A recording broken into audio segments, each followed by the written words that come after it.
Welcome to the Manitoba Ag Days podcast, featuring speakers from our 2017 event. This podcast features Curtis Weber from C. Weber Consulting Limited, and his talk is called Triumph Over Tragedy, a Personal Journey.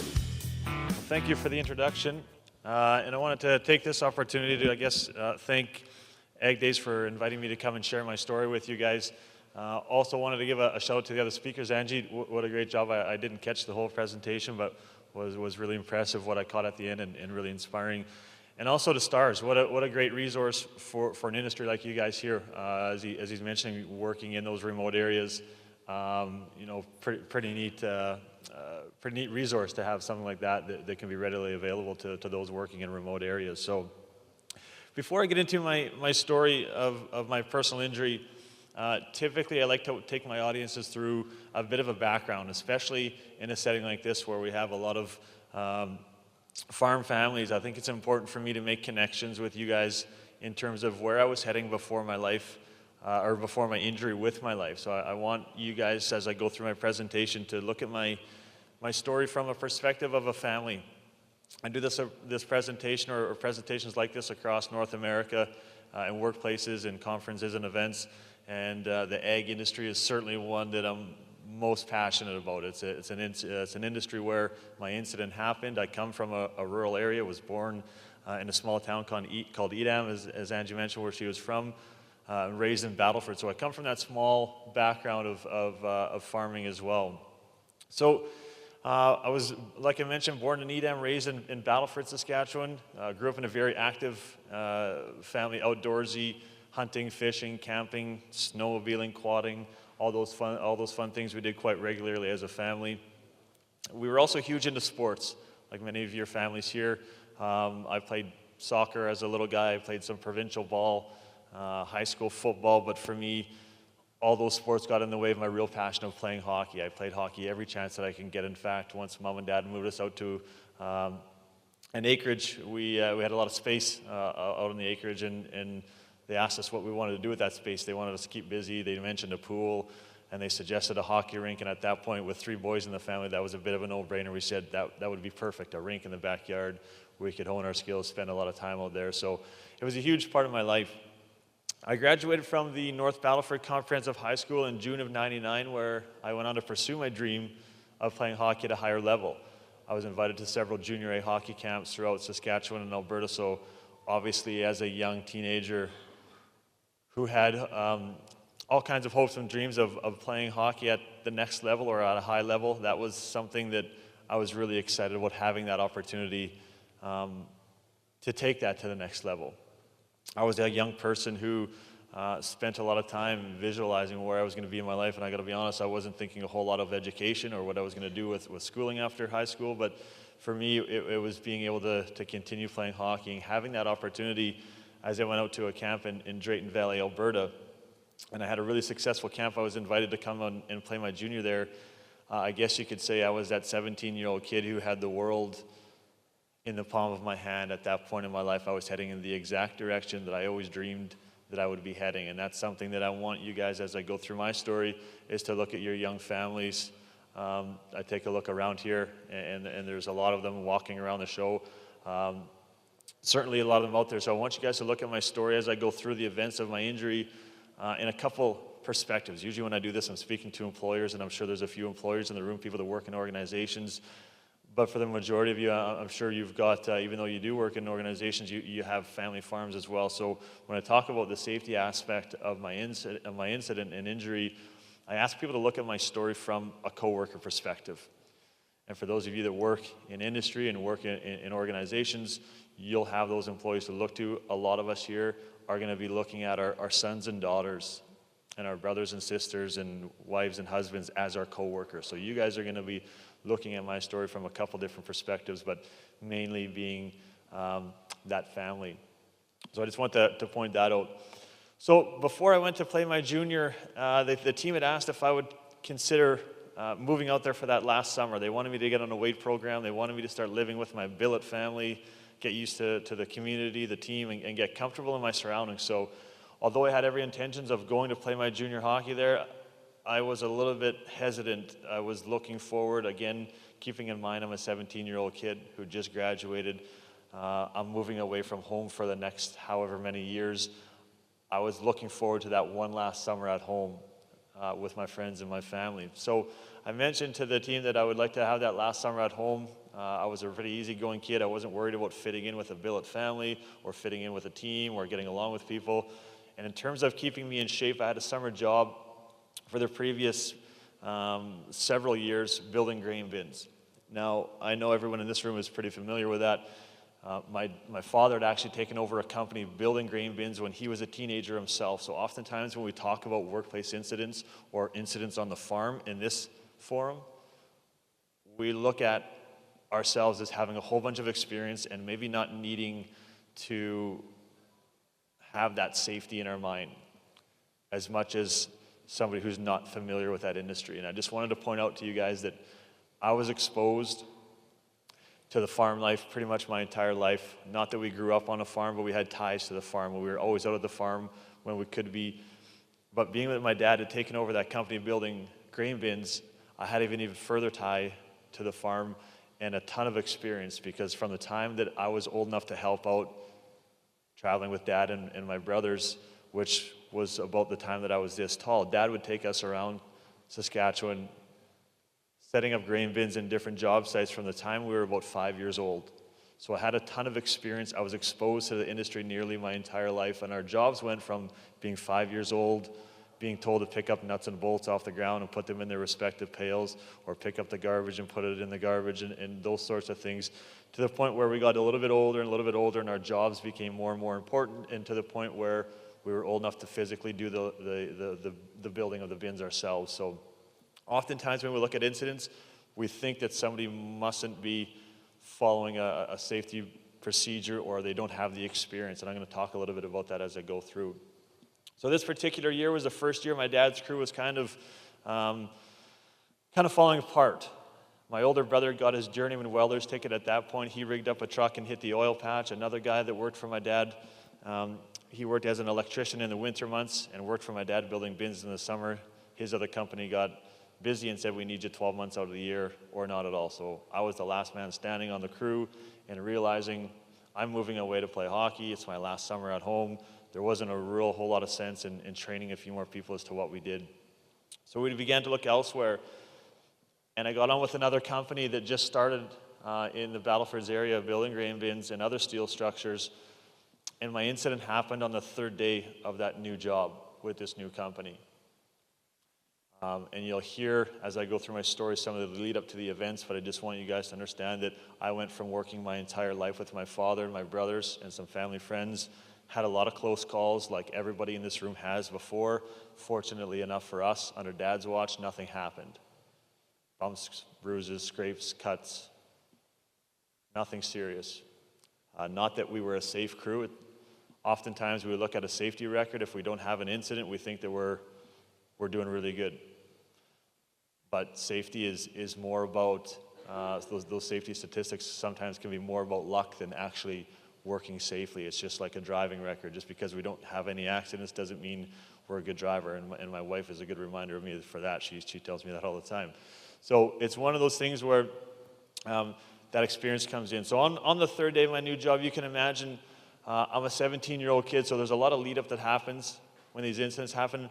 Mine, obviously, I'm a young person, and they asked me to put a young worker spin on this, a young worker family, young farmer family spin on this, and I have no issues with that because I think it's an important group of people to identify and to speak to. Now, we're not going to let the old boys off the hook here in terms of safety, but certainly as young families and we're raising our young children on the farms, it's a great conversation for us to have with our children. And we'll talk a bit about that as I go. So as I go through my story, I just want to mention from this point forward, as I describe the events of the details of the event, I don't have any recollection of the day of my injury, a few days before my injury, and probably a few months after. So everything I share with you guys from this point forward as it relates to the actual incident, what happened, how it happened, and the aftermath is going to come from the people that watched me being injured. And that's a really important piece for me to share with you guys and have you guys put yourself in that moment. And I know we're in a lot of farm family situations, but I want you guys to look at that from that perspective as I'm detailing my story. Try to envision that being me being your son or your daughter or your brother or your sister or your husband or your wife, and try to envision what you would do in that moment and how you would deal with that situation. So July 29th and 99, this is a long weekend. We approached our day on a Friday, and the boss had told us we have a really easy day planned. So we entered the work day pretty excited, like every 17-year-old boy. I had a big plan for a fishing trip for the long weekend with my buddies. Some of the other people on the crew had young families. They had plans to go to the lake. So everyone entered that day pretty excited because it's a Friday of the long weekend.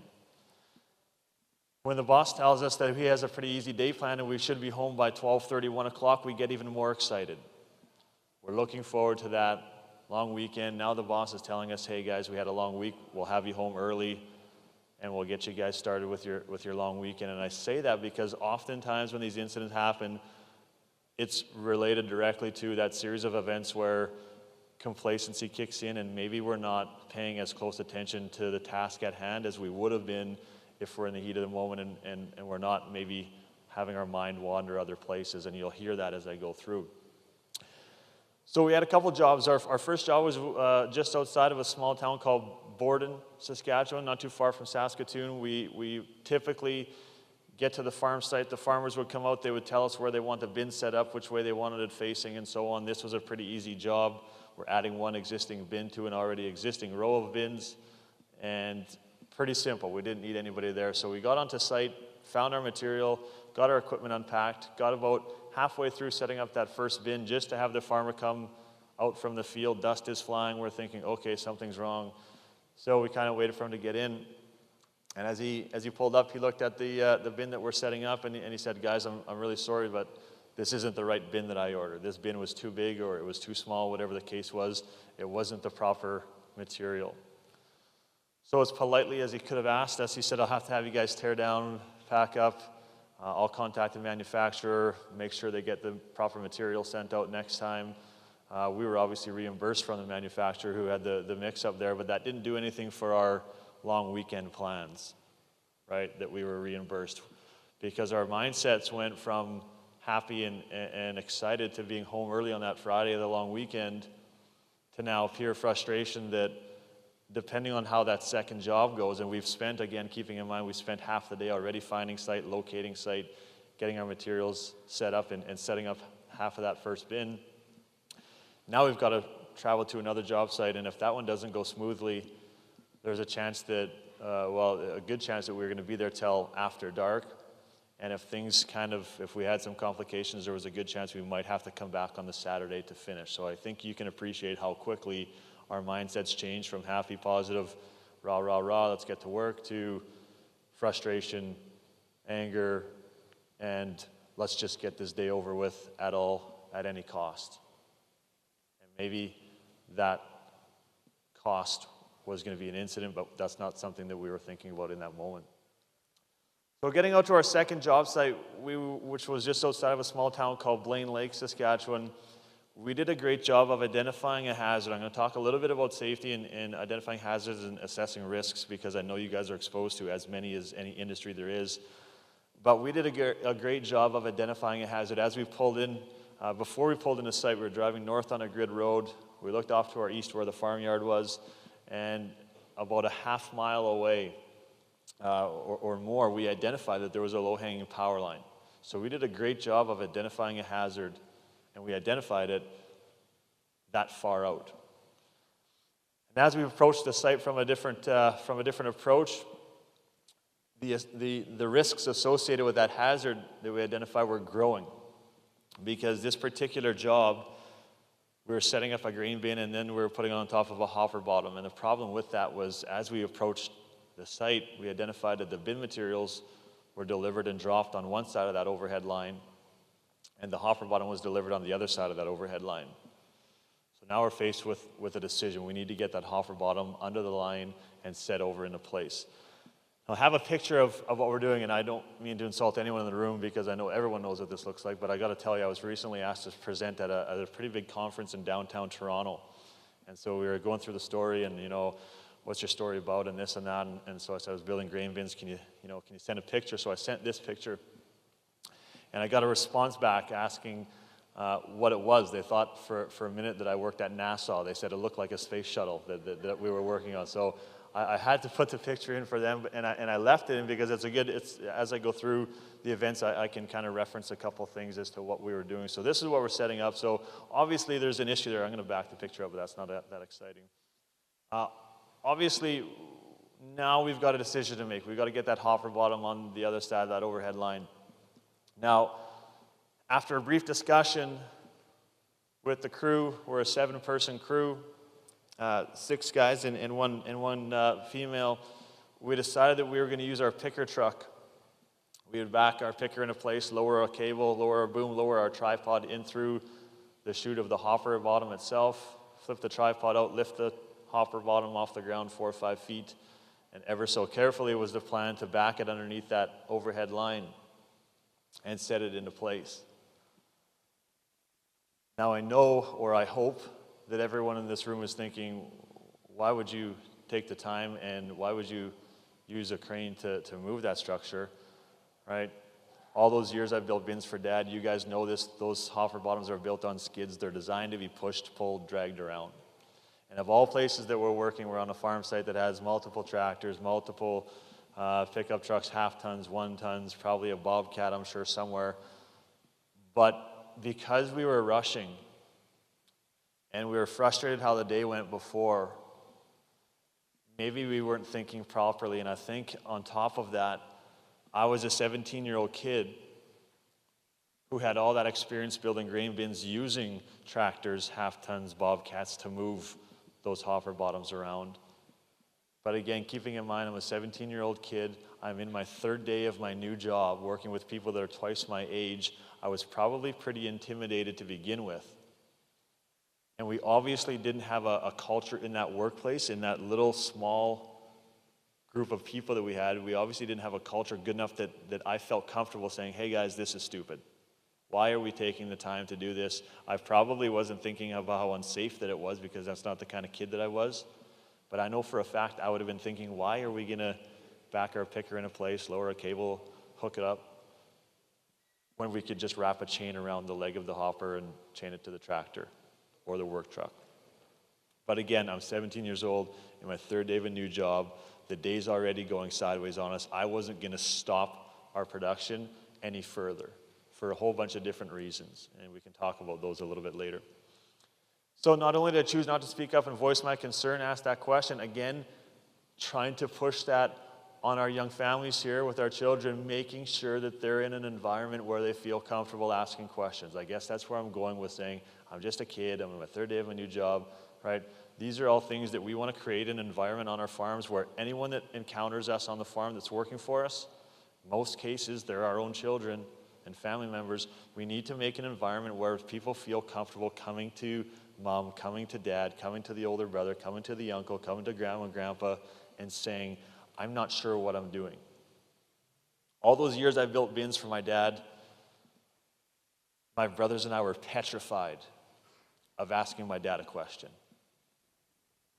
He's not a bad person. He's just a person that expects results, that has been expected results of him as a young person growing up in his family, and never experienced a serious incident because of it, so he doesn't feel the need to act any differently. But Dad was the kind of person that he would tell you how to do a task once. On a good day, he might tell you a second time really annoyed like, but if you ever asked him a second or third time, the look he'd give you or the frustration that you'd get from him is something that we as brothers were petrified to speak up and ask those questions. And looking back at all those years that we worked for Dad and my dad, we've had these conversations before, he realizes, and we all realize, that we were just lucky that we never had an incident, because 3 days into my new job, I didn't ask the question like I didn't do 1,000 other times working for my father. The very first time on that third day of my new job that I had that feeling and I didn't act on it is when the incident happened. That just goes to show we can't control when these incidents happen. We know they happen. We just heard from STARS. What was it, 100 fatalities last year in Canada alone? I'm willing to bet that most of them are Western Canadian incidents, and thousands of incidents otherwise. So they do happen. So not only did I choose not to speak up, I chose to be the one that was going to be steadying that hopper from the wind. And in doing so, not having a proper conversation, we didn't have a spotter. We didn't have anyone communicating with a crane operator. Again, we're behind, we're rushing. The day went to crap for us. Our weekend's looking like it's going to be shot. Everyone's frustrated and trying to get ourselves caught up. And in doing so, the operator of the crane, who was actually the owner of the company, made contact with that overhead line. And that particular line we made contact with sent through 14,400 volts of electricity through my body in 3 separate cycles. The first cycle of 14.4 was shared between myself and 2 other co-workers. I'll back up the photo just real quick. Andrea was a 19-year-old girl who just happened to be reaching into a pail of nuts and bolts that was by the picker. She was in that live zone. My friends back home at SAS Power tell me that if we're ever working around overhead or underground utilities, power lines, there's an area called the live zone. And if you're in that live zone and you're in contact with metal, you'll receive that electricity. And that was the case. Andrea was standing about 18 feet from the picker truck where we made contact. She received that first cycle and had burns to her hand. Glenn was the guy that was in his mid-20s, mid to late 20s. Glenn was holding on to one of the legs of the hopper on the outside. He received the first cycle of 14.4 as well. And my friends at Power also tell me is when the electricity goes through its victims is it literally picks you up and it throws you backwards out of that live zone and onto your back. That's like you'd see on TV, that's real life, that's what happened. Through the investigation, Andrea was thrown about 13 feet backwards onto her back. Glenn was ejected about 12 feet backwards, 11 to 12 feet backwards on his back, but now no longer in contact with metal and in that live zone. So after that first cycle, they were out of harm's way. Where I was situated, I was holding on to the hopper just right by the chute onto a couple of the support beams that go back to these legs. So as you know, I'm surrounded by steel now. And as that first cycle of 14,400 volts went through myself, it ejected me like it did my coworkers, but it ejected me right into one of the legs of the hopper, triggering the second cycle of 14.4. After that cycle had gone through, again, tried to eject me out of that live zone, throwing me right back to where I started from, triggering the third and final cycle. Now you can imagine, or maybe you can't imagine, what happens next with the remaining 4 workers that weren't injured. They attended Glenn and Andrea first, and once they got them calm and stabilized, they came over to me and they said that as they came over to me, they were pretty sure that I hadn't survived the incident. They said there was smoke physically billowing from my body. The owner said that when he rolled me over, he said I was unconscious, I wasn't breathing, my eyes were rolled up into the back of my head, I was completely gone at that point. These are people that have known me for 3 days. I'm young enough to be a couple of them's son, and there they are reviving me on site. Again, trying to envision what this looks like in your own businesses, your own family farms, because at this point, they're not going to be people you've known for 3 days. They're going to be people that you love and you care for, and they're going to be part of your family. So we need to be conscious of looking at that from those perspectives. So this next picture is going to be a picture of me about 3.5 months after my injury. My coworkers tell me that as they were communicating with the paramedics en route, they were telling them to make sure that Curtis isn't moving. We don't want him to cause further damage to himself. They said that was extremely difficult. As they were attending to me, they said I was fighting with them, I was struggling with them, I was yelling that I was hot, I needed to get out of the sun, I needed water, let me up. And every time they said that I didn't look any different from before the electricity had gone through my body. That's how burns work. You don't have that damage right away. They said it looked like I had a long, dusty day of work, but they realized how serious the situation was when every time I struggled with them to get up and move around, they said that my skin was basically just peeling off of my body into their hands. Mike is a guy that I worked with that day, I'm very close with today, and Mike said he had a feeling at the last second what we were doing was wrong. We needed to have a better discussion. He, at the last second, turned around, tried to flag me down, saying, "Get out of there, kid." Tried to flag down the operator, tell him to shut the machine down, but it was obviously too late. Mike watched as those 3 cycles of 14,400 volts passed through my body. And Mike describes what he's seen as a huge ball of fire. He said, bigger than I can make my hands around. And he said, your body was engulfed in a huge ball of fire. He said, I could see one of your hands out one end of that fireball and both of your feet out the other end of that fireball. That's all that I could see. But I seen that fireball going back and forth about 5 feet off the ground as each cycle was trying to eject me out of that live zone. So you can probably imagine, and I'll talk a little bit about the effects it had on me and my family, but you can imagine the effects of our choices that day organizationally. And again, let's put this into perspective. Our choices on the farm as how we do tasks. The choices that we make as parents, as grandparents, as husbands and wives have huge effects not just on ourselves, but it has huge effects on the people that are with us. Right? Huge effects on this. This is someone that's known me for 3 days. Mike is now having issues with that. 15 years later, he still has the nightmares. I just talked to him a few weekends ago. He said, it's still with me. I wake up in the middle of the night in a cold sweat. I can hear you screaming. I see the ball of fire. And when we talk about the effects our choices have as a parent on that farm to our kids, or me personally, oftentimes when I'm speaking to workplaces, I put more emphasis and responsibility on myself and the workers in the room than I do the management teams at those workplaces. Because at the end of the day, everybody in here has a voice. We should have the ability and the confidence to use it and say, you know what, I'm not exactly sure what I'm doing, or I don't feel comfortable doing this task, or hey, this is pretty serious. We need to sit back and have a better discussion around how we're going to do this and make sure everybody knows what we're doing. Because those farm incidents happen, and they happen way too often. So, as you can see in the picture there, the burns, over 60% of my body was burnt with 3rd and 4th degree burns. That's the most severe degree of burns you can sustain. I had those over 60% of my body. Some of those burns were deep enough they went down to bone. The remaining 40% of my body was either burnt with a lesser degree, or those areas that weren't burnt at all were used as some sort of skin graft somewhere along my recovery to help repair other areas that were more significantly burnt. My friends at Power tell me the electricity has a path that it takes through its victims. Mine's pretty clear, and through the right side of my body. I don't know how the picture's showing up there, but you can see the right side of my face was extremely badly burnt. My right nostril was removed. There's an area on the bottom of my chin that my jawbone was exposed. That electricity continued in through the right side of my body, taking with it my right arm just below the elbow. And that electricity exited out the left side of my body, taking with it my left leg just below the knee. So I come to you guys today to share my story, not only as an injured worker, but also as a double amputee with 3rd and 4th degree burns to over 60% of my body.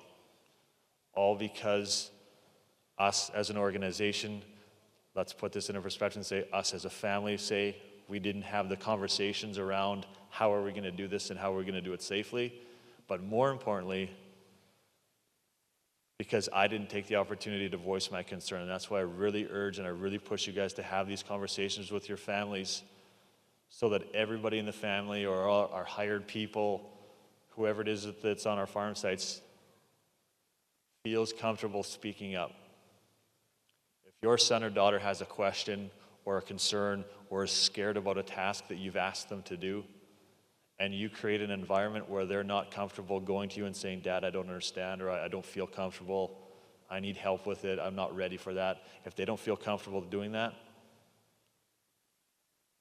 I would bet that a lot of those 100 fatalities that happened in Canada last year, many of those were a direct result of somebody feeling not comfortable asking a question or not saying, I'm not sure what I'm doing. Important piece. So just really quickly here, I spent a total of 6.5 months initially in the hospital. The first 6 weeks I spent in a coma. And of this the first 4 nights that I spent in that coma, my parents were called into a conference room where there was a team of doctors present, and there was a priest in the room as well, and the team of doctors had said, "Mr. and Mrs. Weber, we're extremely sorry to tell you that your son's body is shutting down. His kidneys have now stopped functioning, and there's nothing we can do for him at this point. He's not going to make it through the night." 4 nights in a row, that was the same conversation. And 4 nights in a row, my parents had to digest that information and be strong for one another, because they had to walk across the hallway into another conference room where my 13-year-old little brother and my 21-year-old older brother were waiting for mom and dad to come in and say, "Hey guys, Curtis is going to be okay. He's got some burns. He's going to be here for a couple of weeks, but we'll be able to take him home. Everything's going to be okay." But instead, they had to tell them what the doctors had told them.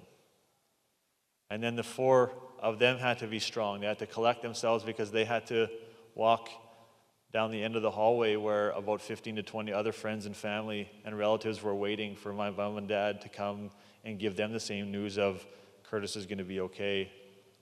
He's got some bad burns, but he'll be released in a few weeks." And that's just not a message that they could convey to the people that were around waiting for any updates. So again, trying to draw on that emotional aspect of these things happen, and try to draw on that emotional aspect of put yourself in those situations where now our family is going through something that nobody should go through. And as much as I'd gone through as the victim, physically, mentally, emotionally, I can't imagine what my parents went through. The first and only time in my entire life that I've ever seen my father cry was kneeling at my bedside. The only time I've ever seen him cry was kneeling at my bedside, reading journal entries of people that came in to leave messages. I can't imagine how my choices that day affected everybody in my life. I wasn't on that end, I was on the other end. So, the recovery period, I'll back up. The recovery period, the initial, after that 4th night, my parents were called back in the conference room. Things got better, my kidneys started functioning, but I spent the next 5.5 weeks in that coma where nobody knew what kind of son or brother or buddy was going to come out of that coma. So again, even more trying time sitting and waiting to see, is he going to be able to speak again? Loss of motor function skills, severe brain injury, loss of vision was all things that were very highly likely from what the doctors had told my parents. So again, pretty trying time there. After that 4th night and the coma, I came out. I spent a total of 6.5 months in Saskatoon Hospital. I had just over 30 operations in Saskatoon, many of which was the debriding of dead tissues, the amputations.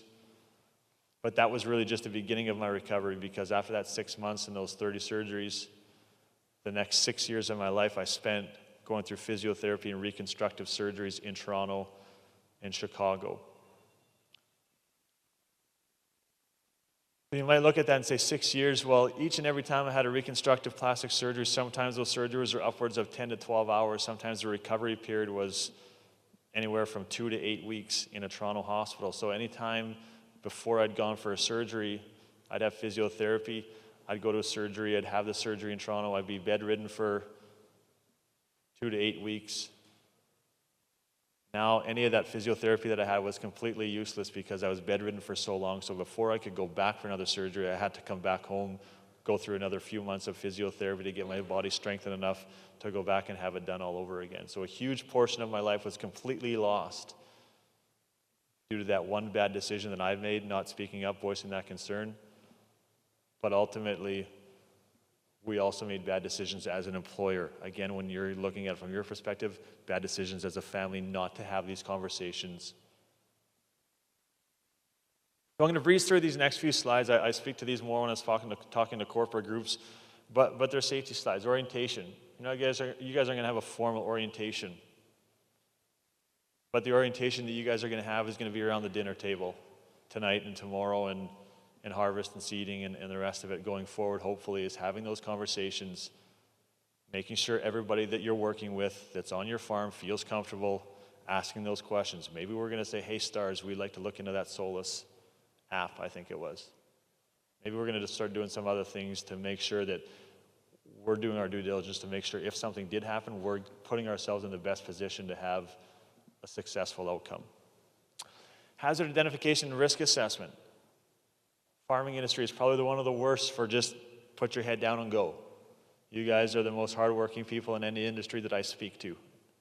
And I know this because I come partially from a farm and I've seen it and I've helped on farms. And because of that, we're also at about as high a risk as any other industry, because all those other industries that we talk about that we think are risky, mining, construction, oil and gas, they have huge billion-dollar safety budgets and safety programs. Whereas on the farms, we don't have those formal programs typically.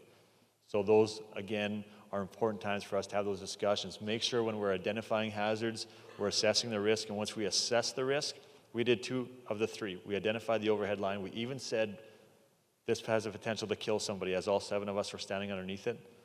It was 15 minutes later that we made contact with that line after saying, there's a hazard, the risk is someone could die. 15 minutes later, it almost happened because we didn't have a formal process to say, okay, now what? On the farms, we identify a hazard with that task, we assess the risk. If it's a big risk, we need to take a step back and say, okay, make sure our sons, our daughters, brothers, whoever we're working with is sure of what they're doing to make sure that doesn't happen from what we know that could ultimately happen. We ultimately know sticking our hand in moving parts is dangerous.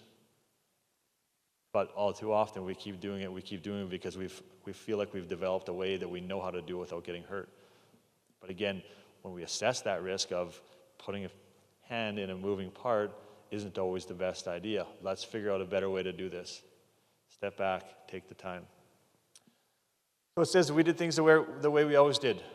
The ag industry is big on that too, right? I've been farming all my life. I come from a 3rd generation farm, 4th generation farm. I have all the experience. I know my equipment. I know everything that's going on my farm. Yet we still have some of the most fatalities in any industry happening in agriculture. In an industry where we know everything about our equipment and our farms and what we're doing in our operations. So again, we need to be cognizant that these things do happen. So I'm just going to breeze through these again, a little bit more corporate slides, but a couple of them talk to the communication.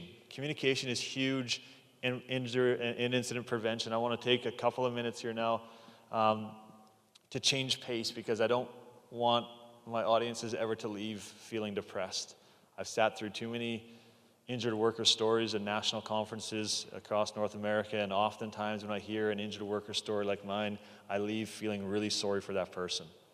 Man, that must suck that they can't do this, or man, that must be horrible that they had to deal with that, and I can't imagine, and I know those are all thoughts that we're probably having now, and that's good that we can make that impact, but it's not a message that I want to leave with you in a week from now, a month from now, a year from now when harvest comes back around and seeding.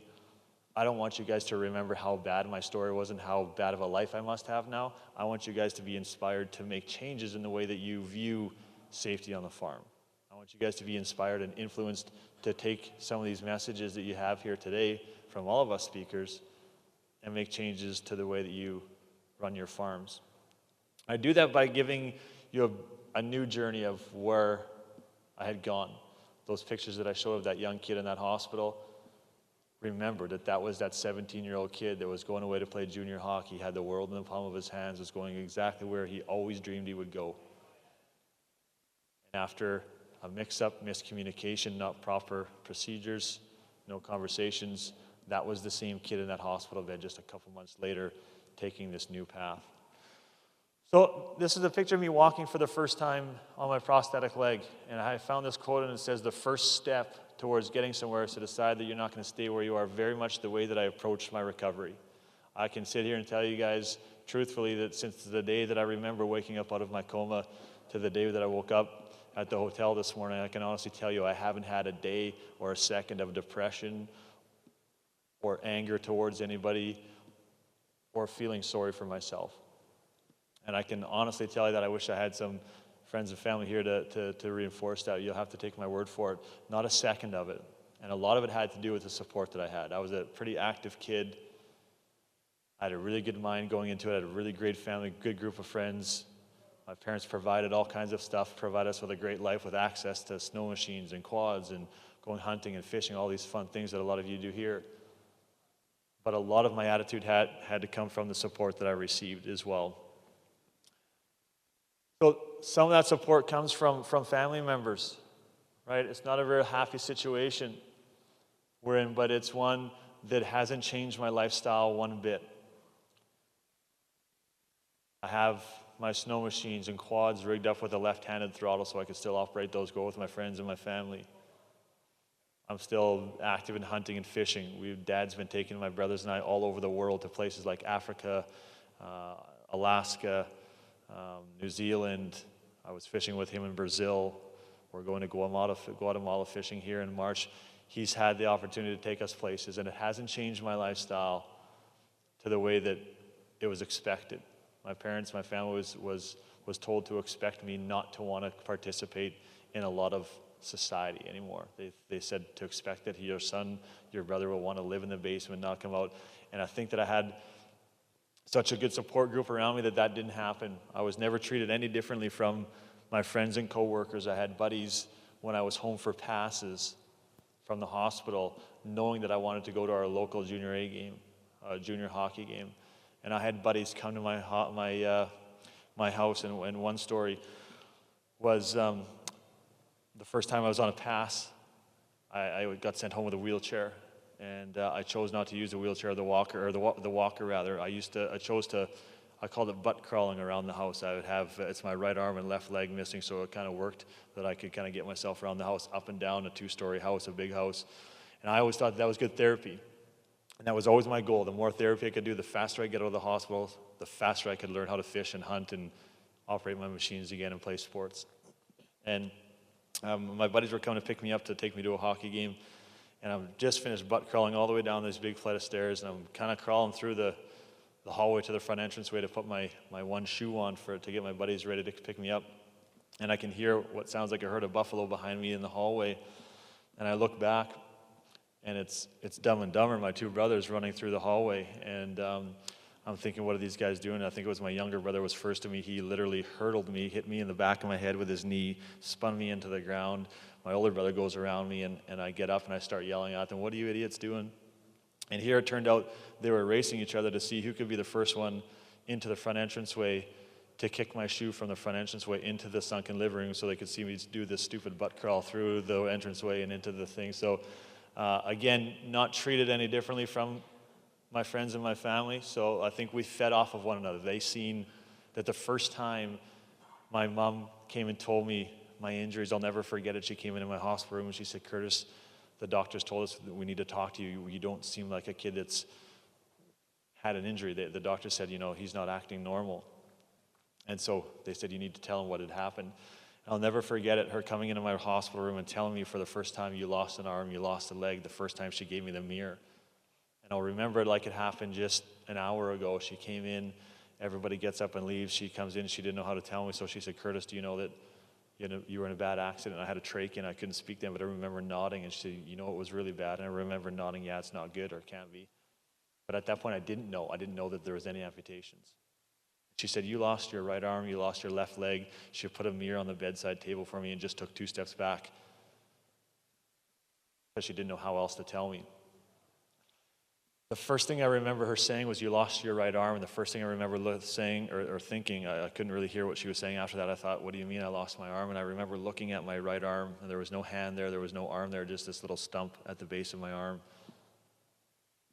The first thing that went through my mind wasn't fear or anger or poor me. The first thing I thought of was, I shoot left-handed playing hockey. At least I have the bottom hand of my hockey stick to control the puck, because in hockey, the bottom hand's what does all the work. That's what helps us stick handle and leverage the puck when we shoot. So instantly I was thinking years ahead of where I'm going to be. As I thought that, at least it's the top hand of my hockey stick. That's a good thing. But then I thought, that's the hand that I reel my fishing rod with. What am I going to do now? I got to figure out a way. Now I'm going to have to take the thread out to put the reel on the other side to use this hand. How am I going to operate my snow machine? There's got to be a way to put that throttle the other way. I was thinking, not knowing it was going to be 6 years plus before I did any of those things, I was thinking that far ahead.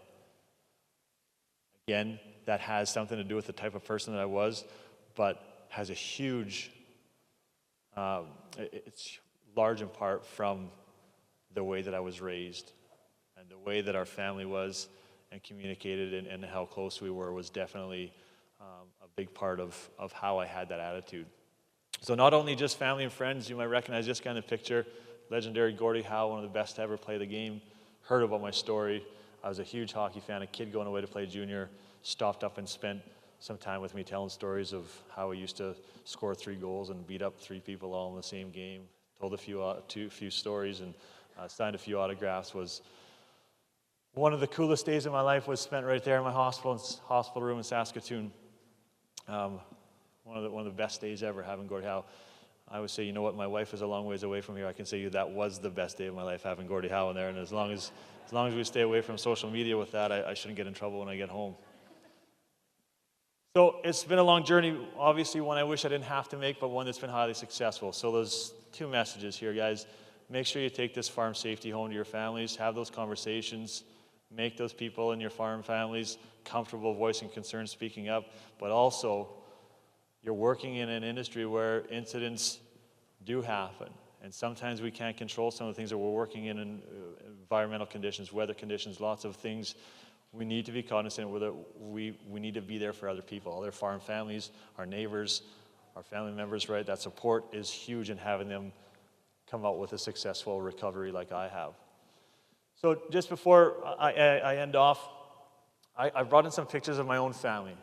I talked so much about your families and what I hope that you guys do when you leave here. I just want to make it even more personal. These are people that I have conversations with. These are 2 little kids that I hound all the time when they're outside for watching out for vehicles. Thankfully, we live on a cul-de-sac street in the Battlefords. We have a park behind the house and a rink there, so we've got lots of access to different things. But when they're riding their bikes, they're learning to ride their bikes, they're doing all these things. I'm harping at these little kids, right? These are people that I do what I do for and how I've changed the way that I perceive safety, because I know that it's been a long week already for me. I've been traveling all over. I've been in a couple time zones already over the weekend and early this week. I know that my decision when I get back to the Saskatoon airport after a long couple weeks, if I make the decision to get in there at 1:30 in the morning like I do, and I am very tired, and I make the decision to drive the extra hour and a half home anyway, and I don't make it for a couple of reasons, hitting the ditch, or I fall asleep at the wheel, or I'm not paying attention, right, because I'm tired, I know that I'm putting these people that I'm supposed to come home to at risk of not having me there. And that's not a risk that I'm willing to take anymore. And we've heard from stories this morning, Angie's story, very touching, right? We're here to tell you guys that these things happen, and they happen more often than we like to think. So just a couple more pictures. Hunting trip, there's my son Parker at the top right. That's his older sister Kendall. These are dated pictures. My wife is angry at me. I'm not very good with downloading pictures and putting them in. We actually have an 8-month-old daughter at home now. Our oldest daughter Kendall's in grade 2. She just turned 8 yesterday. And I left this picture of her and her brother Parker there because it's pretty old, but it's about the only picture that I have that proves that they love each other. So it's pretty hard to get rid of. If I were to update the picture of the 2 of them, one of them would be crying and punching the other one. Thanks for listening. We'll see you at Manitoba Ag Days 2018 from January 16th to 18th.